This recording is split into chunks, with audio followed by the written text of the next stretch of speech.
Hey folks, my name's Kevin and it's time for a little bit more knife nerdery. And today we're going to be taking a semi-small details look at the Vero Engineering Neuron, specifically a full titanium version.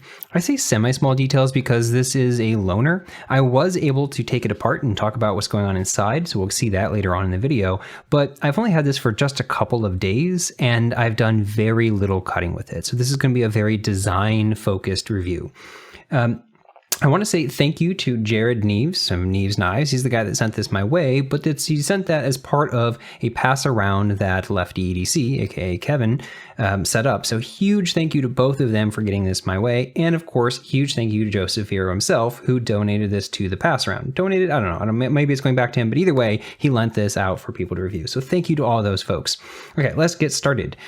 This is my first time handling a Vero knife, and it's probably an odd introduction to the brand to use to experience the Neuron first, because it's the smallest and it's also a double-detent knife, and so it's the least like his other knives. And yeah, I don't know, I wish I could have gotten one of the other ones in hand first, but yeah. So the other thing you can't look for from this review is much context of how this compares to the other knives. I apologize for that. Let's look at this blade for a moment. This is a very me-shaped blade. This is basically a sheep's foot blade, and a kind of a quintessential sheep's foot blade, almost perfectly quintessential sheep's foot blade, and I love those kinds of blades. They're just fantastic for utility cuts, and I think that's very, very intentional. This is the kind of knife, being small and double detent, that it's not going to be meant for like major hard cutting. This is going to be the kind of thing where they expect you to, flip it out, cut open your box, and then flip it closed and put it back in your fifth pocket potentially. It's big enough that it will fit in a regular pocket and not feel weird, and it's for some people, this could be a primary knife, but a lot of people would consider this as either a small carry or a secondary carry in their fifth pocket. And so this kind of blade shape does work really, really well for that kind of short, quick, cut something open, utility type cut types things. The thing about this blade is that it's not, I don't know. So the blade stock here is 0.125. It's noteworthy because this knife in general is very similar to the Mini Axon. We'll make that comparison in a couple other places. And that one has slightly thinner blade stock. And so I was surprised to see that one, there's this 0.12. He lists this as 0.128. I measured it 0.125. But either way, he's claiming that this smaller knife with that doesn't lock has even thicker blade stock, which is kind of odd. And then it doesn't come to a particularly thin behind the edge spot. This comes to about 21 thousandths behind the edge. And so this isn't the sliciest knife. And given that it's so kind of necessarily light duty, given the fact that it will, pop close like that, I'm surprised it's not a little bit leaning more in that thin, light, slicey direction. Now, this edge that's on it is not factory. If you follow the path of this through the various folks that checked it out, this came to Kevin in a practically dull state, like a practically no edge state. And so one of the benefits of this coming to me directly from Jared Neeves is that, well, he is a very skilled knife sharpener. So this beautiful mirrory edge is his handiwork. As far as the actual sharpening choil and everything like that, they did a pretty good job. This is a very abrupt plunge grind right there. That's the grind that takes it from the full thickness down to the thinness at the edge. And you can see that that plunge ends right about there. And so it gave Jared a decent amount of room to work with. It would have worked even better if it came up even higher into the sharpening choil, but given what they're doing, it's not bad. And it's certainly better than you'll find on other knives. And I do like how aggressive it is, that it's not this long sloping thing that comes out to the end. As far as like the thickness at the tip, you've got a reasonably acute tip down here, but a good amount of weight up here. And so I think you could certainly use this for some utility cuts with a fair amount of force behind it. But the thing you got to be really, really careful. If you're going to be cutting like this on a utility cut type cut, you got to make sure that you aren't cutting off the side of a surface. Because if you're cutting like this, when you're putting downward pressure and you're cutting it off the edge of a surface, the moment you get off the end of that, the downward pressure is going to pop the knife closed. And if you have it in your hand like this, it's going to pop the knife closed directly onto your fingers. I have absolutely done that, not with this knife, but with a different double detent knife. So if you are cutting something like shipping labels or something like that, just make sure that you cut and then take the pressure off while you're still on that surface. So relatedly, let's talk about grips in general, because this does actually feel really nice in a pinch grip. This blade spine here curves down ever so slightly. That's one of the big differences between this blade and the Axon blade, is that the Axon blade just has a more abrupt curve down, both with this angle here and with the overall slope at this top spot. Because this is almost perfectly straight, but you can see the little edge right there where it turns, but it remains thick enough that this is still quite pleasant to put your finger on. What I would recommend, because of the fact that any kind of downward force is going to close this, is rather than holding this in a pinch grip with your finger on the end, like I said, totally fine in certain situations, but I would recommend instead holding it in a pinch grip like this. This is more akin to like how you would hold a chef's knife or something like that in the kitchen, where you're basically pinching it with your fingers on both sides and holding the blade in place. And this works pretty darn well, especially if you're cutting things like the sides of a box. I mean, it's a little bit more awkward because if you think about the way that your hand is turned, your hand is kind of pinched slightly to the side, and so this is not quite as easy to get it up and down. But like I said, for cutting to the side of a box or something like that, this is perfect.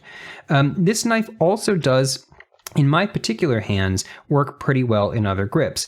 But again, all of these grips are going to be the kind of thing that's putting pressure right there. So if you are going to be trying to put downward pressure with your thumb, you're going to want to make sure that you center it directly above this pivot, because at that point, then you're good to go. You can pinch this all you want. You're not really going to be pressing enough downward. But if you scoot this forward at all, yeah, you're going to start popping it. And the thing is on some double detent knives, it doesn't really matter if you pop it closed. On this one, it actually does. And so this is my number one complaint about this knife, is the positioning of this back of this edge versus to where this pivot is. Because if you look at, let's say, let's pull out another one. This is the Monterey Bay Knives Slayback, but it's the exact same design, just a different blade shape as their EWC. And if you look at where this edge here is versus where this pivot is, it's far enough out that if this starts to slide up, it's this thick part back here that is not sharp that's going to hit your finger. And if you look, something like this is the Civivi Stylum. They've done this by usually I can do that, by making this entire spot here a pseudo choil. They just stop sharpening until there. And so again, you have enough of a distance that if this pops closed on you, it's this unsharpened spot that's going to hit into your finger. And that's a safety precaution that they just didn't do over here. This comes far enough back that if this closes, it's right touching your finger. I felt the very edge of this so many times, and Jared put such a sharp edge on this that it's always made me a little bit nervous every time I feel that. I can feel it right there. I have yet to cut myself, but I always kind of got the impression that I might. And so, not recommending it outright, but one thing you could do is just not really sharpen the back of this, or you could put in a deeper choil and extend that out. As is though, it makes me a little bit nervous having this pop down. So as far as the handle in general, this feels good in my hand. I have medium-sized glove hands, and this is a small knife, but it fits pretty well.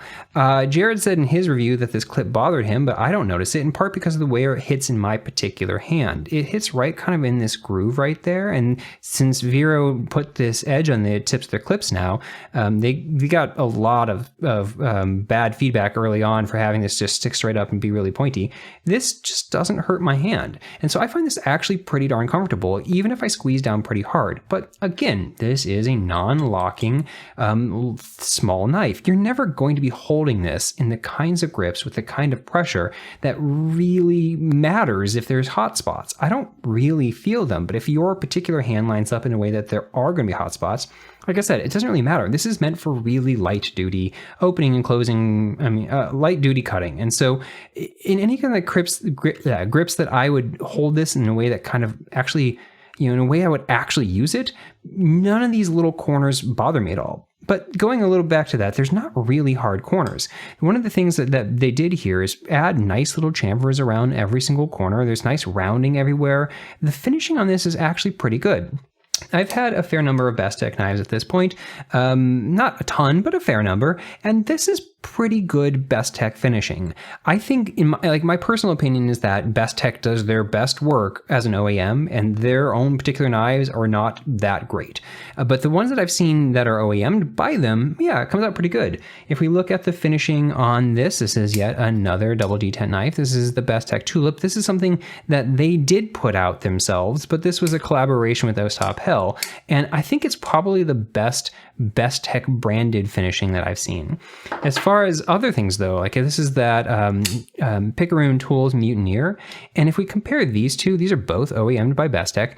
Everything is just a little bit nicer over here, just a little bit cleaner, a little bit more consistent. If you follow these chamfers as you go along, it's just a tiniest bit more consistent over here. Maybe that's just me reading into it, I don't know, but that I feel like everything is just a little bit nicer over here. And then the best Bestech work I've seen, period. This is the TW Price Dawn, and I have this loaner in, and this is spectacular work from Bestech. But everything is still pretty darn nice over here, and I enjoy the kind of finishing that you'll see. One of the things that Bestech does, I kind of across the board, I wonder if I can get this to zoom in, is they tend to leave the remnants of their micro milling. Well, I don't know. The remnants of their contouring. I don't know if this is intentional or not. This is just kind of a side effect of how they mill, but it does look cool. You do see it. It's pretty subtle. It's not as pronounced as you would normally find in something that's actually trying to be micromilling, but you'll find that over here on like this knife too. If we just look, yeah, there it is. And again, I think that's just how their particular mills do their contouring, and that's the fact that they're not blasting that away or smoothing that out in some way that would get rid of it. But the side effects is that I actually really like the way that looks, that very subtle amount of striping, and so that's nice. The other thing I want to say is that in these pinch grips I was talking about, this kind of swell that Vero puts on his knives, on his bigger knives, that will fit 2 of your fingers. And on this knife, it's going to fit just one of these. I think it fits quite nicely, but it does mean that in a pinch grip, it gives you a very, very good spot to anchor against. Because if you are holding like this, you're putting your finger there and pulling back into your hand, and that just feels great. I find the back of this to be very, very comfortable too. There's no sharp corners. And so I actually really like the way that this feels in a pinch grip. The clip back here doesn't bother me either, and that's another thing. They did a good job of kind of making this not obnoxious. I think on some knives you really tend to notice that dig into your hand, and I was worried that it would matter here, because on knives that are this thin at the back, you don't have a lot of space on scale space on either side to kind of support your hand. And so this is really all you're going to be touching. The scale isn't wide enough to be anchoring on either side. But again, I just don't find it matters. It doesn't, I don't mind it. And I also don't think it will matter for the kind of use you're going to put on this. The most important thing about this knife though, actually, before we get to that, let's talk about this clip for a little bit. Like I said, Vero's gotten crap in the past from the fact that he used to just have a jabby thing right here. And now that he's rounded this off, the thing he started to get crap for, they still didn't have good clearance. I don't know how much that's changed between then and now, but this to me is a pretty damn good clip. This is plenty of clearance for any of the pants that I tried. There's plenty of clearance on this end. There's good ramp. I actually really, really loved this clip. Getting this into my pocket was super easy. It stayed well. It slid well. And yeah, so all over, I think this is a really nice clip. It is also hidden hardware, which just looks nice. We'll talk about when we disassemble this knife, how they're actually pulling that off. But yeah, honestly, I'm very pleased with that. Let's finally get to the part about this knife that everyone really truly cares about, and is the main highlight feature of this knife, and that's the action. The whole point of this kind of knife is that it is a fidgety double-detent knife. If you get into these little kind of patterns here, you can just kind of flick it back and forth, and you can flick it, and it's fun. Like, a large part of what makes these double-detents, you know, I guess appealing to the general crowd is that they are fun. Non-locking knives in general are a requirement for some people, and smaller blades are a requirement for some people. And so in that regard, this is definitely going to be the kind of thing that's appealing to some people who simply cannot get a different knife. And so if you want good quality materials, aesthetic design, and good functioning everything, and you need it to be non-locking, and you can tolerate this amount of non-locking because a firm action slip joint with a traditional slip joint with a crisp walk and talk, that's going to be a little bit safer for you to use. But if you need that, then this is a compelling knife for you. If you can't get something else, but for a lot of people, the main reason why they would pick this up is because they can certainly get and do own a bunch of other knives, but they want something fidgety. Fidgeting with knives is just such a big thing. Sorry, Erica, not your average EDC. This is just a big thing in the world today. It's a large part of what I like to do with knives. They're mechanical, clicky, gadgety things, and it's just fun to play with. And that's actually the thing where I think this knife really, really does shine. I own a fair number of these non-locking double-detent knives. I much more strongly prefer locking knives for actual use, but these are legitimately just fun to play with. And this is sincerely the most fun, best fidgety action of any double-detent knife I've handled. And part of what's going on here is how this is all designed. This front flipper tab here is this forward-leaning kind that Vero is very known for. Now, it is actually different from his standard ones. His standard flipper tabs go more line and flush and come a little bit more flat. And this one's coming up at an angle and is a little bit further back. But it still works really, really well in this thing where you just kind of pull on this corner back here. You use the jimping right there to provide traction, and you use the geometry to provide backward force against this thing, and you just pull back, and it flicks the knife open really easily. Now, it's not quite as easy as something like on this MBK, because this one leans further forward, and actually, because of that leaning forward, you actually get more travel time. Like if you look at how long my finger is maintaining contact with this, it comes up higher like this. And so I'm able to maintain traction this whole time and get a very authoritative click. You will never get that over here because this disappears into the handle pretty darn quickly. And so you simply can't maintain contact for as long of a period of time, but it's perfectly sufficient. And honestly, that's probably intentional, because one of the negative things about this, it very rarely happens, but you can get such a hard thwack that occasionally it could bounce back. This one actually has one of the firmest closing detents of any of the double detents I've held. And so I almost never have this one bounce back, but some definitely do. And so part of by making it so that you can't have a ridiculously strong open is how you prevent that possibility of this bouncing back. But they do have a kind of crisp close right there. And we'll talk about how they're pulling off this variation in detent strength when we talk about when we take it apart and look inside. But for now, just recognize that it's much harder to close the knife than it is to open it. That's actually one of the few things that's bad about this knife, is that the opening strength here is very, very, very light.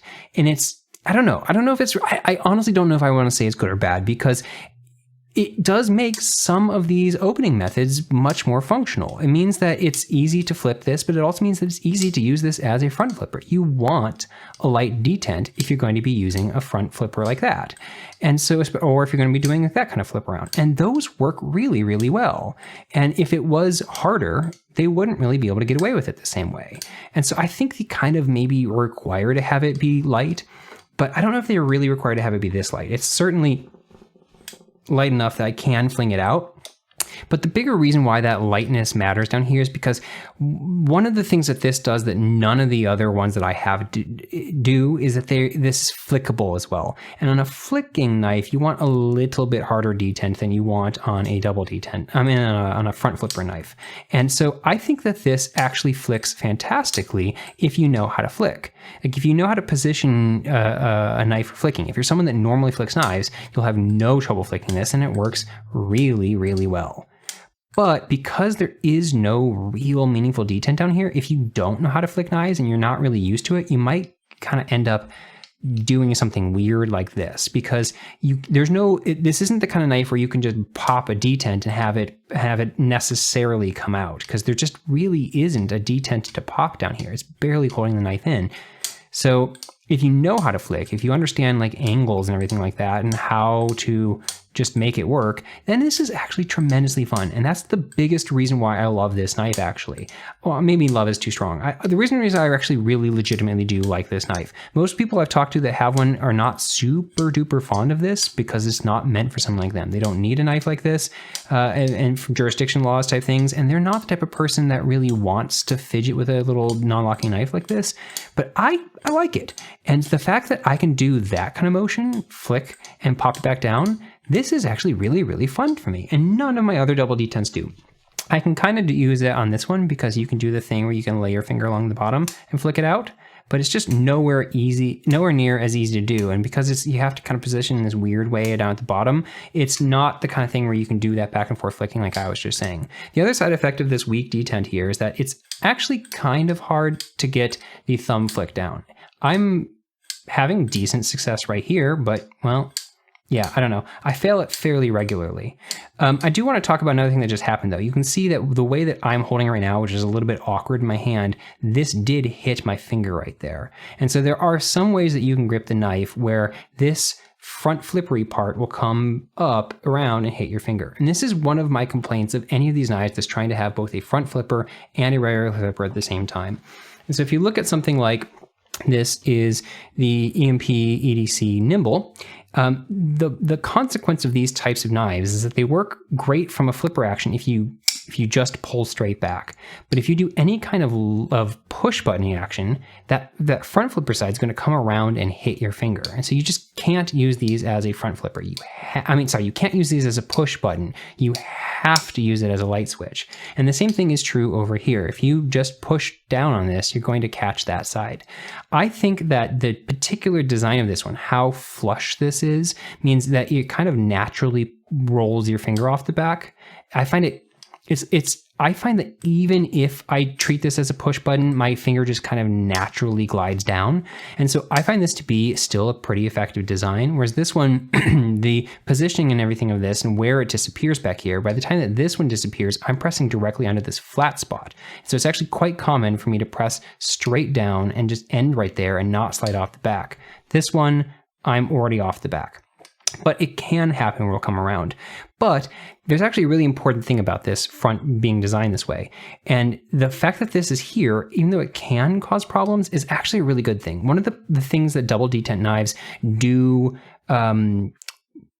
differently than other knives is they typically have 2 leaf springs pressing 2 different detent balls in. That's one of probably the main reason why people call it double detent. The other reason why they call it that is because there's 2 different positions that the detent is engaging in, so you're using a detent in both positions. But anyway, they typically have 2 leaf springs. What that means is there's twice as much pressure. The lock bar pushing against the blade is the #1 source of friction when a knife is opening or closing. And so having it be twice as much means that these knives will always just have like a reasonably stiff amount of pressure. When you come here something like this Avivi Kiwi, this one is actually really easy to fail halfway through, but you have to flick it back really firmly because this is just a lot of pressure here compared to other knives. And so the reason why this is really, really helpful here is if you get into a position where you are halfway open, this other corner here, and then specifically the fact that there's jimping on it, means it's really, really easy to just come up here, grab it, and you have something to pull back on and finish it. So if it does accidentally get halfway open, you can recover from it and keep going.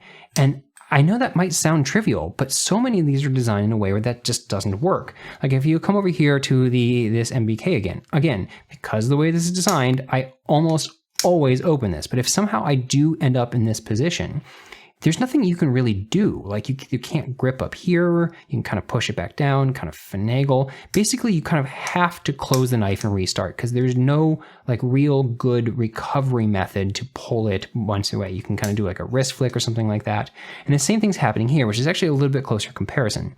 Because if this gets halfway, and because of how tight it gets halfway all the time, there is a corner, but if you look at the way that this is lower down, it means that this corner is like nowhere near as grabbable from just a pure geometry perspective. This is much more something you can hook onto and pull back, but then there's absolutely no jimping on this corner.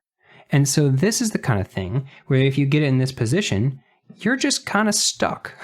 And you just kind of have to close it again. You can kind of sometimes push down hard enough, the fact this is a stonewash, that you can kind of pull it back. But if this gets stuck, yeah, you're kind of just stuck. Or if this gets stuck halfway through, super easy to recover from that. So as far as closing action goes, that's another one of the things where this one honestly does a lot better than a lot of these on the market. I don't know how many times you've counted that this has bounced back on me, something like that. What that means is that I'm pushing this closed hard enough that it, because of how light this detent is, that it hits the stop pin and then bounces back and doesn't get caught by that light detent and bounces back. It happens, fairly often. But the reality is this actually happens less often on this knife than on most of the ones I've tried. And so in regard of just like being able to pop it out quickly, cut something, pop it back in your pocket. Wow, that was a bad example. Pop it back in your pocket. This works considerably better than a lot of the ones that I've experienced. And then also, if you're trying to do this kind of like fidgeting back and forth, having it not pop out means that it is just better at that kind of fidget routine. And the fact that this is so easy to recover from any of these mess ups means that it is even easier. But yeah, I think in terms of just actual working the way you want a double-detent, fidget double-detent to work, where it like pops open easily, it's easy to deploy, it's easy to deploy with multiple ways, and then it's easy to pop home in that kind of fun, satisfying way, this actually does a pretty darn good job. I'm legitimately quite pleased with that. And if it weren't for the price, I think I would probably pick one of these up. I say if it weren't for the price, and that's because of the fact that, I don't know, because these are mostly just a fidgety toy for me, and I don't really think I would do a lot of meaningful cutting with it, it's hard for me to say that I need this to be in really good materials. And that's where we're going to get into the point where, like, we'll talk about that a little bit more in the final thoughts. But I think that the value proposition is totally fine in terms of what you're getting, but I just personally probably wouldn't spend this kind of money on it. This is, like I said, aesthetically very, very similar to the Axon in design. The Neuron is kind of just a miniature Axon. And the problem is that there is also a mini Axon already. And they're very, very similar. There is slight difference here and there's slight difference here, but like especially back here. But for the most part, at a glance, these look so similar. And that's one of the things that on the one hand, it's great. On the one hand, it's great because I actually legitimately really, really love the way that this thing looks. I've just always loved Vero's style. He has kind of aggressive, harder corners, but they're not so aggressive that it's super jabby looking. There's kind of a geometric and there's a lot of geometric quality and a symmetry quality, and all those things make it visually very me knife. But it kind of has always bugged me that his knives look so similar to each other that I have a hard time telling them apart. I at this point can understand the difference between the various ones. I can differentiate between them usually at a pretty quick glance. But if I see the Neuron and the mini Axon, or just even a full-size Axon but without scale, yeah, they at a glance are basically the exact same design. They're so similar to each other that it's a little bit surprising that he didn't just call this like the double-detent version of the Axon. Why did he bother making these subtle changes? I don't entirely know. But the other thing is that these subtle changes make this knife just look slightly less balanced to me. So this knife, the fact that it has this whole front flippery aspect, which the Axon doesn't, and the fact that this doesn't curve in as much makes this knife feel slightly off. If you look at the way that these lines line up, this is what feels like the natural centering of the handle. But then that makes the top front flippery parts look like they're cocked to the side. If I then make that part centered, then this part's all cocked to the side. And it kind of, I guess you can kind of look at the angles here and say that this is maybe it, and they both kind of flow outward. But overall, it just feels like the blade is not sitting far enough in. And I don't get that same feeling from the Axon because of the way that the Axon just curves in more here, that this angle here where the swedge engages comes in tighter. The entire thing just looks more balanced in this direction, and this one feels like it's not closed fully. I'm not entirely sure why it's designed that way, because if you look at how this is coming in, this is the edge here. Like if we follow this line from here, this is like perfectly straight, and then this cuts in slightly. So this is basically a perfectly straight line. So if we follow that line right here, this is the path that our blade is traveling through, like right there. And so there's a lot of this handle left that's just kind of empty. Like the blade could have designed this in a way that the blade could sit deeper in this handle, and it would take away that kind of sticking out too far look to me. They would have to change some things, like right now the positioning of this screw being centered on the handle means that this would hit that if we moved it in too far. But anyway, there's just ways you could do it to make it look slightly more, I don't know, even. But the other thing about the sizing there is that, like I said, it's really hard to tell them apart, even if you have them side by side, even with a context reference in the frame, because they're nearly the same size, but subtly different. So the Mini Axon, I believe, is 2.85 inch blade, and this is a 2.75 inch blade. And that's such a subtle difference that it's just strange that they're different at all. Talking about that size a little bit more, like I said, this is a 2.75 inch blade, and this overall knife weighs 2.75 ounces. And so it puts it right at that ounce and inch mark. I talked about how the fact there is that internal weight relief a little bit. And that means that this knife feels, I don't know, for its size, it feels a little bit heavy.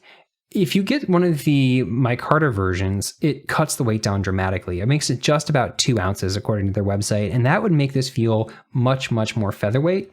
As is, I kind of like the weight, but it also just, again, it feels a little bit like a chunk in my hand, just a little bit.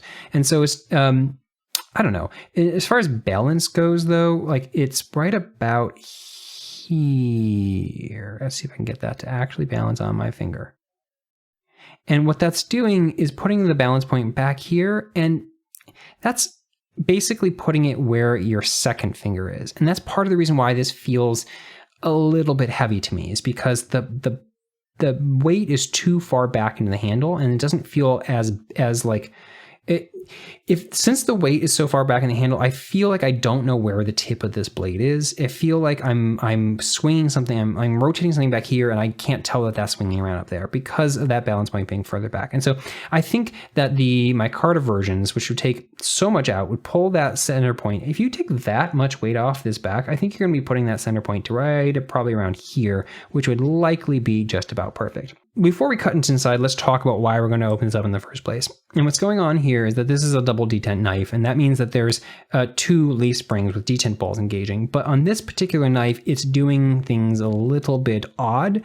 There is slightly better or worse engagement in one position than the other, and I can't quite tell if it's intentional or not. So let's take this apart and take a close look and explain what I'm talking about and why I think it might be an accident. So disassembling this knife isn't hard, but it's a little bit annoying, in part first because you have to take the clip screw out on the show side. This is the only body screw, and so it goes into the clip, and then you have to turn the knife over to take the pivot out on the other side. And it's not a big deal because this knife stays together pretty well, but it's just annoying when you have to turn a knife over midway through. Luckily, these are all T8 screws, so you only need one tool. If I turn this to the point where it's just free spinning now, you might be able to tap it out with some kind of tapping or something like that, but the really thing is you can just flip the knife over and take the clip off itself and then push your screw back through, and it's this big long screw. Now this is where we'll see the first cool thing that they're doing, and it's this locator pin. Now sometimes on knives you'll see an additional pin like this as a stabilizer to prevent lateral motion side to side, but this clip sits so deeply in this nice big tight channel here that there's no additional stability needed. What this is doing is making it easier to put the knife back together, because when you do go to do that, you can just stick it in here and it will not slide up and down, which means there's no difficulty in aligning that hole to that hole while you're trying to put the screw on the other side. Now, if you've taken apart a bunch of liner locks and frame locks, you'll know that as you loosen the pivot tension, the blade will start to wander to the side. And what's happening there is as you loosen this, now the pressure from the frame or liner lock is able to push axially on the blade and press it over. You don't normally see that on double-detent knives because they typically have 2 leaf springs, and those leaf springs are typically balancing each other. So the force isn't stronger on one side versus the other, so it normally stays centered even as you back this out. So I was a little bit surprised to see this. Yeah, it goes over. And we'll talk about why that is in a moment and whether or not I think it's intentional, and spoiler alert, maybe. If you then take the pivot out, this entire scale will come off, and we'll see the second reason why this knife is a little bit annoying to take apart. And it basically comes down to the fact that these liners are very tightly press fit onto this backspacer barrel here. And so this doesn't just lift off cleanly. You kind of have to finagle this up over this D-shaped pivot and then rotate the entire thing down. And it's very, very tight.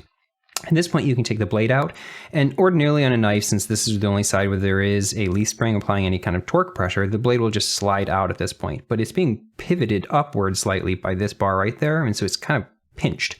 So a trick is to just press down on this other bar, and now you've taken that torque off, and this bar, the blade will just slide right off.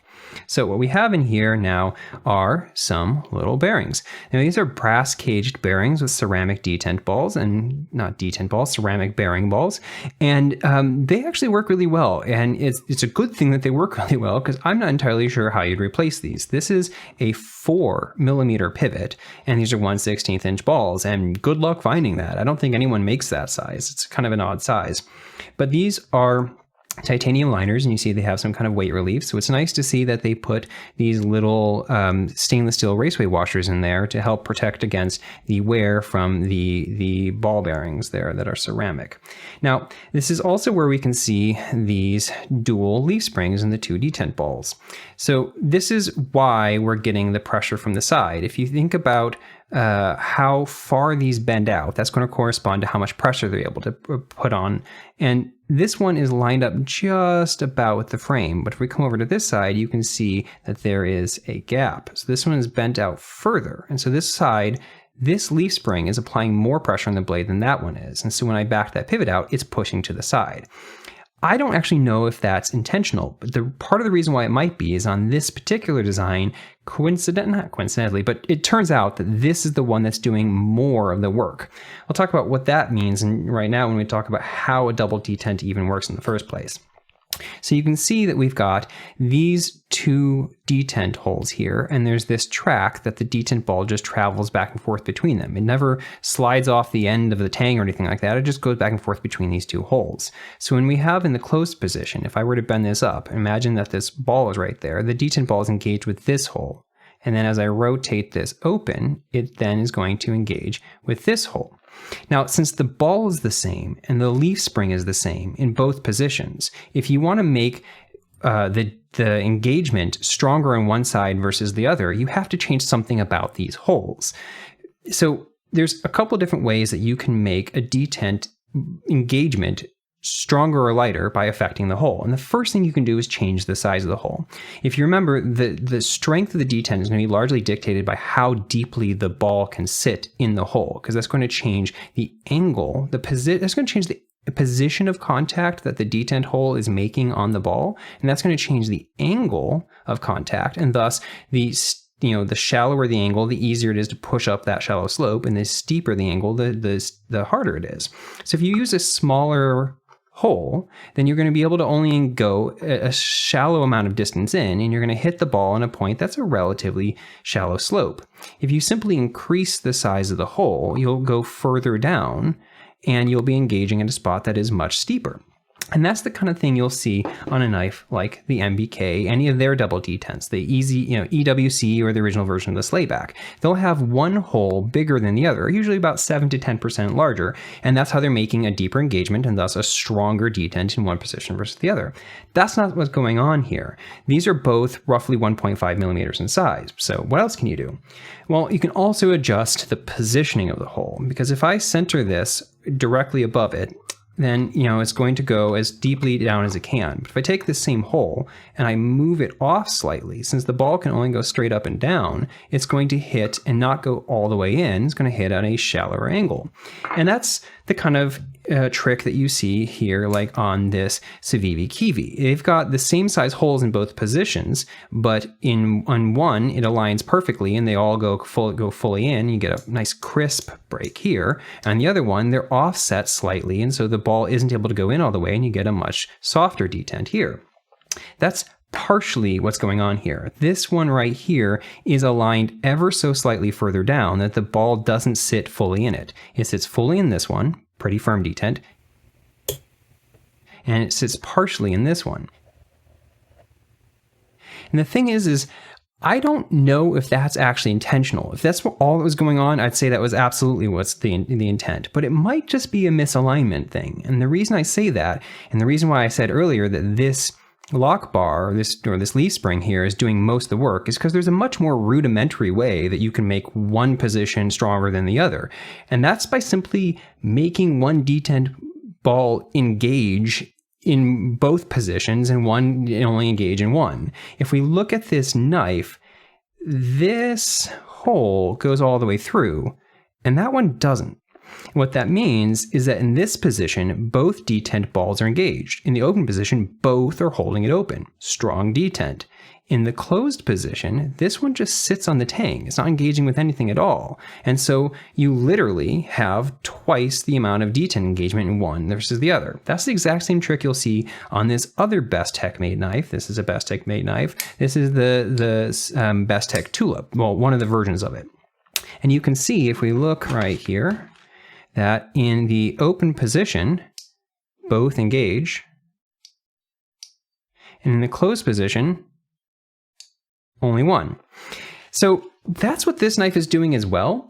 And so it's not entirely clear to me whether or not they actually intended to also weaken it even further with an alignment issue on this side, or if that's just like a side effect of slightly poor placement. It could be intentional, but it seems a little bit strange to me that you would go the approach of having this like really fundamental halving of the detent and then also push it even further. And part of the reason why I am suspect that this is intentional is because there's an alignment issue in general with this detent ball, at least on this particular knife. So one of the problems with trying to use alignment, proper alignment to get a good detent is that it's tricky. It's tricky to get it in exactly the right spot. It takes we looked at this earlier, it takes very small amount of misalignment to affect where you're hitting on that ball.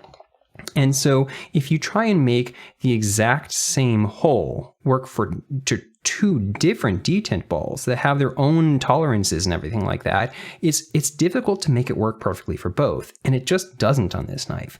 In the open position, this one, that is the one that's bent out even further and the one that's working on both positions, this one engages fully and sits really, really nice and deep. But this one is ever so slightly misaligned because this ball is aligned better for that one than it is for, and this hole is aligned better for this one than it is for that one. And so this one never really sits in all of the way. And the thing is you can kind of adjust that. If this ball was ever so slightly in a different position, it would sit even in, and you would have an even firmer detent in the open position. You can kind of adjust that yourself. And so if this were my knife, I would probably play with that. It's not easy to do. It's a lot easier to bend a lock bar in this kind of direction because it's just a big lever arm and everything like that. You get a lot of torque. You can bend this. That's how you adjust the lock bar strength. You can kind of bend them in this direction too. And so it's hard to do. And what you'd basically want to do is find a way of pushing as close down here as you can and do a short turn. Because if you try to push up here, what you're going to see is that this entire bar just flexes downward because of the flexibility of titanium. And so it's going to be hard to do an actual amount of torque downward that will be, what do they call that? Inelastic torque, plastic bending. I don't know. I forget the words for metal bending when you go move out of the elastic region. I think it's the plastic region. But anyway, it would be difficult for you to bend this far enough that it won't just spring back up in the exact same position. So the shorter you can make the arm that you're bending, the more likely it is that you're going to be able to apply enough torque to bend it past the point that it's trying to bend to. Anyway, you can slightly position this up and down differently and get it to sit deeper. I'm not going to do this in this knife because this isn't my knife and it is a pass around and everything like that. And the whether it's intentional or not, the summation of all the way these things line up actually works pretty well on this knife. So in terms of if this, passing QC, whether they really intended these things to have exactly this placement and that to be the result, they still have a version of the knife that has a crisper detent in the open position and a weaker detent in the closed position, and that doesn't bounce back, because that's the other thing. If you were to realign this and get stronger engagement, it would mean that it is harder to close the knife. But if you have too hard of a close like that, if it's too difficult to push it down, then it's easy to have, let me see if I can make it happen. Well, anyway, there, okay. It's easy to make it bounce back, where it's so firm that you have so much force on the closing action that it then hits this and just bounces right back. And so part of the reason why I would suggest maybe not adjusting this unless you really, really want to, is that you might strengthen it too much and introduce that kind of bounce back. Let me think if there's anything else I actually want to talk about while I have this knife open. I guess just you can see there, this is the, the smile-shaped arc. The arc is cut into the scales themselves and then partly into these liners. And you can see that there is the fixed in place stop pin that is traveling back and forth in there. I think that's everything else we want to talk about. Okay, let's pop it back out. Okay, so let's try and show that real quick now that we have it back out. In this position, you can see that this detent ball is never going in any further. Like that's staying the exact same that entire way. And this one is really subtle because of that alignment, but you can see how it's slightly sticking out right there and going there. Wow, that is subtle. But you can kind of see that edge right there, how it's sticking out, and now you can't see that edge because it's pushed back in. In this position, yeah, that's much more dramatic. But again, you see how this liner down here, right there, is flush, and then not flush. That's that going in. And then you see on the other side how it's flush, and then dramatically not flush. Yeah, so much, much firmer engagement on one side than on the other. And again, this is entirely because of alignment. If we were to push this whole leaf spring slightly further back, that detent ball would be able to sit in and it would look just like the other, and we would have a much harder, we'd have basically significantly, almost twice as hard of a close in that direction. Okay, so my final thoughts about this knife. Honestly, I like it a lot more than I expected. I think that this is one of the best implementations of like a fidget factor double detent knife. It's legitimately very fun to flick this around in your hand. It's just, it works well for that. And if that's the main reason you're getting it, then cool, great, go for it. It's actually pretty darn fun. If what you want is a knife that you're going to be cutting with on a regular basis, I think overall, if this were a locking knife, it would be a pretty darn solid knife. I think the blade shape, the handle, and everything would work really, really well for general purpose EDC cuts. It could be sliceier. I think it would probably be better if it were sliceier, but it would work really pretty darn well. But because it is so easy to pop this closed, and because of the fact that this does hit your finger if it does close and you have it in this kind of grip, I don't know, it's hard for me to really truly recommend this as a knife unless you really truly can't have a knife that locks.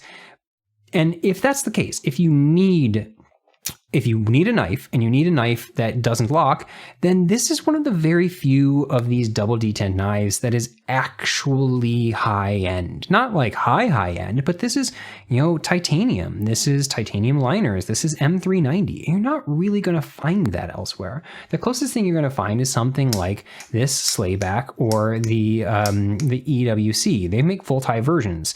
And the reality is this is a pretty dang solid knife. But as far as fidget factor goes, it's not quite as good. It really only has this one approach. And so the fact that I can flick this makes me like playing with this so much more.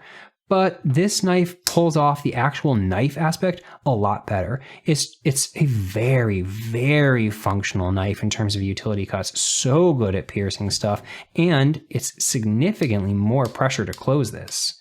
And when it does close, it's not going to cut you. So the big thing here is that this is just, a little bit longer still. Like, one of the things is that this blade here is just longer enough that it pushes you over a limit. And this thing being 2.75 inches means that might be enough for you. Odds are it's going to be an under 3 inch or it's going to be an under 2.5 inch, and it's not going to matter that that's the limit.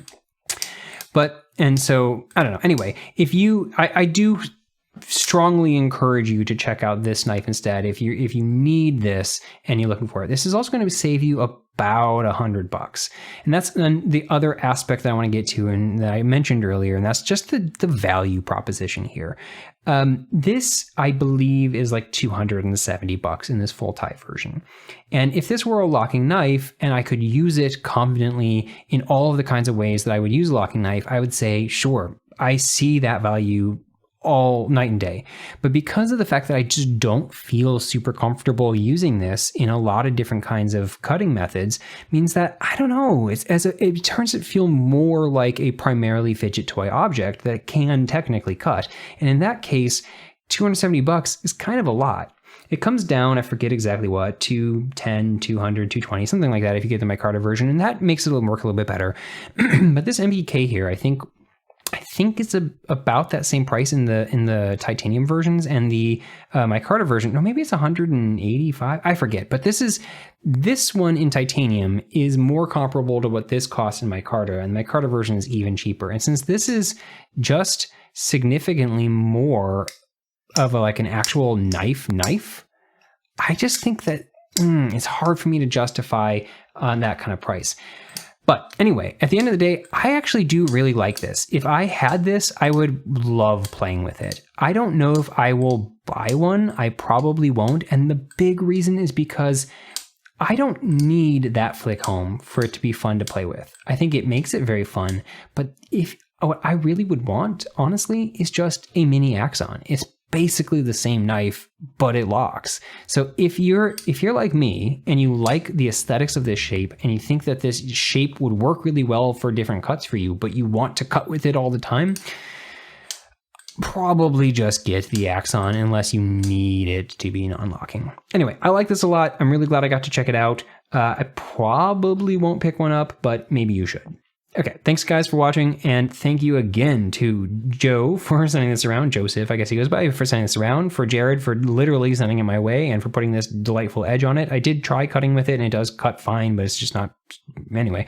And then thank you for Kevin for arranging this whole thing in the first place and being the person to get this loaned in and send out everything like that. As an added bonus here at the end, Joeseph also sent along one of these mini fulcrums, and that's awesome because I've never gotten to check out any of the fulcrums, and I've always thought that the mini would be the one for me just from the size perspective. If I was to actually carry a pry-bar type scraping tool, I would want it to be a very small one that I could fit in a fifth pocket. The reality is I'm not someone that has prying, scraping tasks in my regular EDC, but plenty of people do, so I kind of get the appeal, just not for my particular life. But now I'm really, really glad I got this in hand because now I know that the mini is not the one I would get. In fact, I don't know if I would recommend this to anyone, period. And there's two main reasons. The first is that it's really pretty hard to get these out. Like, I think if you swap these for Torx heads, and it did come with T6, T8, and T10 too, and that is what I would have in there. I think it'd probably be a little bit easier, but with these flat and Phillips, because the fact that they slip down means that you can't get your finger under them easily to grip it out. This side sticks out, but that's the side being held in. So it's legitimately really pretty hard to get these out. I honestly cannot get the flathead out on its own until I've taken the other one out. In order to do that, I have to use this top part and kind of pry up, pinch it, and it's not easy at all. There we go. Once you get it out, then it works fine. It has a little magnet holder in there, and it does fit just fine. And I think that this is the kind of thing that it's not like the most convenient, the most easy to turn. It's certainly a lot easier if you have something that's round rather than something that's oblong like this. This kind of like twist weirdly in your hand. But it works perfectly fine, and in a pinch. I think that's what these are always for, is like in a pinch. But the fact that this is so hard to get out and so not like the best turning experience means that I think that this is much more of a pry bar first and technically a screwdriver later. I wouldn't get this if what you want is a pocket screwdriver. There's a lot better pocket screwdriver options out there, but it was nice that they have it on. Except for one main thing. Having this on, the way that these are held into place is with these silicone O-rings. And the side effect of that is that it makes this clip just completely non-functional. There's very minimal clearance to begin with, and that is the first problem. It's hard to get this over your pants because this is just very, very small amount of clearance there. But look at the backside. There isn't much clearance to begin with, and these O-rings are completely taking it up. And they are, by definition, grippy. Like they're using that grip to hold this in place, and this is so grippy. And so if you try to slide your pants in, they always snag. It is so hard to push it past this. You have to really push, and then it just kind of like it kind of bends them first. It does not work. The number one thing I thought of how could you fix this is to chamfer in a groove along the back, that's sort of like the way they do on the side, and make it so that it could sit down into the titanium. But it just doesn't really work. I measured out how thick this is, and that's 0.1825 or something like that, and then how deep this pocket is here to try to figure out how much titanium is left on the other side of it, and it's this much. So it's a pretty darn small amount of material that's on the other side of that channel. And in order for it to make a difference, they'd have to go in basically about that far. And if you compare the two, yeah, it's basically the entire distance that they have left at all is how much they'd have to take out. And I suppose you could do it that way. I suppose you could take out the pocket, the tie on the other side altogether and literally just make it free floating, but then you run the risk of these pushing in, pushing out. The thing that I would say maybe is just pull out the pocket on the back. And so what I'm saying here, and pull this back out, since these only need to be held in one spot, what you could do is cut this in on the back only. You don't want the entire pocket come out because you don't want these to torque this way. But if you just milled out the back half of this, that could be free floating, and then this could pull in and the entire thing would sit flush and still hold it in. And it might even be a little bit easier. I don't know, it might not be. It might be a little bit easier to pull this up because it would be able to pivot around a back part. I'm talking about like being able to go like that. Anyway, I don't know. I think there's ways you could design this differently to get around this problem, but as is, there's just absolutely no clearance there. These bits are the standard kind of bits you would find in a regular 4mm screwdriver. They are Wiha bits as well, which is great. This is, like I said, it came with the Torx bits as well, and that's what most knife folks are going to want. But Wiha and a bunch of other brands sell all variety of things in that size, and so it'd be really easy to swap this with whatever you want if you have a very particular kind of EDC. The other thing I would say, though, is they could also solve this exact same problem by just making a version of this that doesn't have a clip. This is small enough that you would just slide it into your fifth pocket, right? And so do you need a clip on this period? They do make a thing to unscrew this and pop in another thing, but it's a keychain. Like, correct me if I'm wrong. Correct me down in the comments if you know that they make a bit holder version that doesn't have a clip, but I can't find one anywhere. The thing that I'm aware of is a little nub that screws in there and has a keychain attachment on it, and which means you'd lose the bit holder altogether. And if you're going to lose the bit holder altogether, you just take the bits out, take the O-rings out, and then you have a functional clip. And so it's anyway. So at the end of the day, as is, I don't like this. I don't think it works super great, and at least at the part that I would actually care about, I would care more about this than this. And so for me, this isn't something I'm going to pick up. And for you, it might not be something you should pick up, period, because I just think this clip is kind of non-functional. But if you are primarily going to be using this for scraping, for prying, or for, like using this as a flathead screwdriver, sure, that part works fine. This is pretty comfortable in your hand. This little thumb ramp right there is a nice place to anchor your thumb against. These grooves back here give you good traction.